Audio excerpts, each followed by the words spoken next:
आम नागरिक पर इस पर किस तरीके का इम्पैक्ट पड़ेगा, क्योंकि बार बार जिस तरीके से भारत के चुनाव आयोग पर सवाल उठाए जाते हैं तो कहीं ना कहीं ये दर्शाता है। हुडा जी, मेरा सवाल आपसे यही है और मेरा बाकी से भी यही सवाल है, बाकी गेस्ट से भी यही सवाल है, तो क्या इससे हम ये माने कि आपको इलेक्शन कमीशन पर बिल्कुल भी भरोसा नहीं है? इलेक्शन कमीशन के जो भी परिणाम होंगे आप हमेशा उसे धांधली बताएंगे या कोई ना कोई बहाने से कि इसमें कोई मैनिपुलेशन है, सही परिणाम सामने नहीं आए हैं, तो क्या मानकर चले कि इलेक्शन कमीशन पर भरोसा उठ चुका है आप लोगों का एकदम से?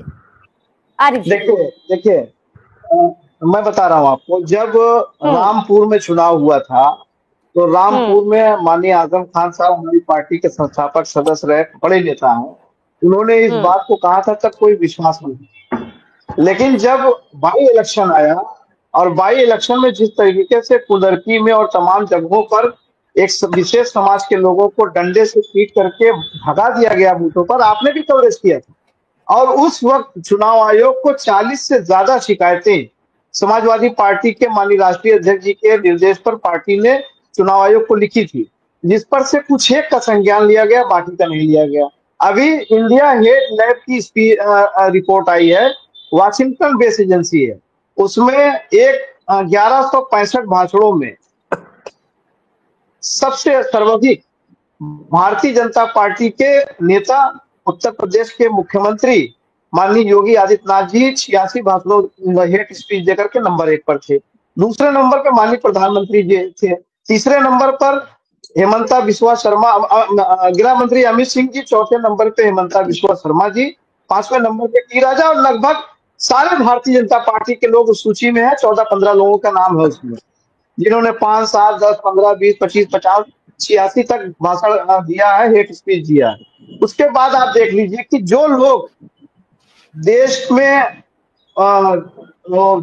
एनएसए लगा करके या यूएपीए लगा करके बंद हैं, जिनके ट्रायल 10-10 साल से आज तक अदालतों में नहीं आए, जिनकी सुनवाई आज तक नहीं, मुकदमा प्रोसेस पे नहीं आया है और जेल में वो सजा काट रहे हैं, उनमें महिलाएं भी हैं और लोग भी हैं, देश के तमाम लोग हैं जिनको बंद करके रखा गया है। न्याय व्यवस्था पर सवाल नहीं उठना चाहिए?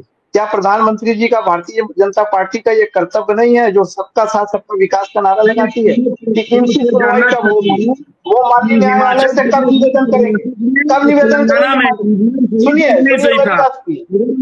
मेरी बात सुनिए। अब आप बताइए, सदस्यता केवल जाएगी अब्बास अंसारी की, सदस्यता केवल अब्बास अंसारी की जाएगी।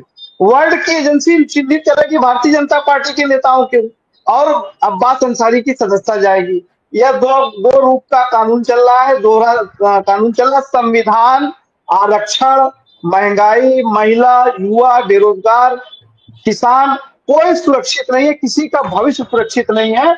और चुनाव ये जीतते चले जा रहे हैं।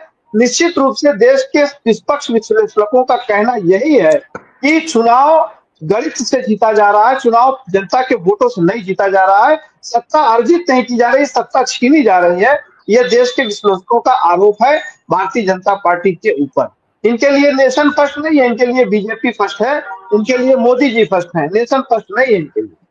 अगर इनके लिए नेशन फर्स्ट होता तो सिंदूर पर सियासत न करते, सिंदूर पर सियासत न करते, सिंदूर पर सियासत न करते। रेलवे टिकट, पेट्रोल पंप, तमाम जगहों पर प्रधानमंत्री की फोटो लगा करके सेना के शौर्य को बेचने का काम भारतीय जनता पार्टी और उनकी सरकार कर रही है। तो ये दोहरे चरित्र के लोग हैं, ये दो राष्ट्र सिद्धांत वाले लोग हैं। इनका संविधान में, इनका न्याय में, इनका लोकतंत्र में कोई विश्वास नहीं है। समाजवादी पार्टी का मानना यह है कि आपको निगरानी करनी पड़ेगी, आप अपने वोटों की निगरानी अपने बूथों पर करिए। समाजवादी पार्टी के मुखिया आदरणीय अखिलेश यादव जी कहते हैं कि जब वोट दीजिए तो अपनी ईवीएम की सुरक्षा भी आप खुद कीजिए। हमने सुरक्षा किया, हमने जनपद में 2 सीटें जीती माननीय राष्ट्रीय अध्यक्ष जी के निर्देश पर, और ईवीएम बूथों तक पहुंच गई थी, मध्य स्थल पर, मतदान गिनती के स्थल पर पहुंच गई थी। वहां पर भारतीय जनता पार्टी की सरकार में 52 भारत समाजवादी पार्टी के कार्यकर्ताओं के खिलाफ मुकदमा लिखा गया। क्यों लिखा गया? ईवीएम को रोकने के कारण, धांधली को रोकने के लिए 52 पार्टी के कार्यकर्ताओं के ऊपर मुकदमा लिखा गया। और डीएम ने कहा था, हमारा प्रतिनिधिमंडल गया था, ठीक है। हमारे मैं एक सेकंड मेरा प्रतिनिधिमंडल मिला था, समय की सीमा का ध्यान रखते हुए, समय की सीमा का ध्यान रखते हुए अजितेश जी, ठीक है, खत्म कर दिया जाएगा, लेकिन ये मुकदमा खत्म नहीं है।